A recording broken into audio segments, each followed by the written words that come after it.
পুরনিয়োগ দুর্নীতি মামলায় মদন মিত্রকে ডেকে পাঠিয়েছে ইডি। তারপরই ইতিমধ্যেই সরগরম হয়েছে রাজ্য রাজনীতি। কারণ যখনই ইডির আধিকারিক বা সিবিআই আধিকারিক বা সিআইডির আধিকারিকরা কোনো তৃণমূল নেতাকে কল করছেন, ঠিক সেই সময় তৃণমূল নেতারা ঋতব্রত বন্দ্যোপাধ্যায়ের ভালো তৃণমূলে ঋতব্রত বন্দ্যোপাধ্যায় তারা বলছেন আমরাই আসল তৃণমূল, সেই তৃণমূলেই চলে যাচ্ছেন মদন মিত্র থেকে শুরু করে একের পর এক নেতারা।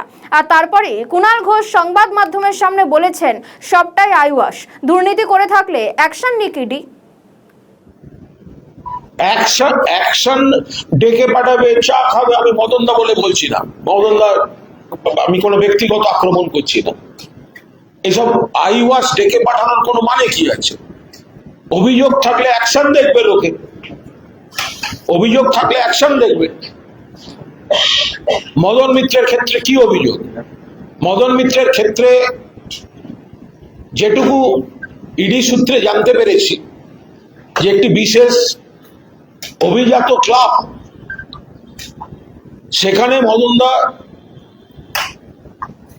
চাকরি করতেন বলেই হয়তো একটা কোনো পেমেন্ট আসতেন বা এরকম একটা ব্যাপার ছিল। হঠাৎ দেখা গেছে এই পেমেন্টটা যার কাছ থেকে যার কাছে আসার কথা সেগুলো একটু বদলা বদলি হয়ে গেছে, যেটা পিএমএল এর আন্ডারে পড়ে যায়।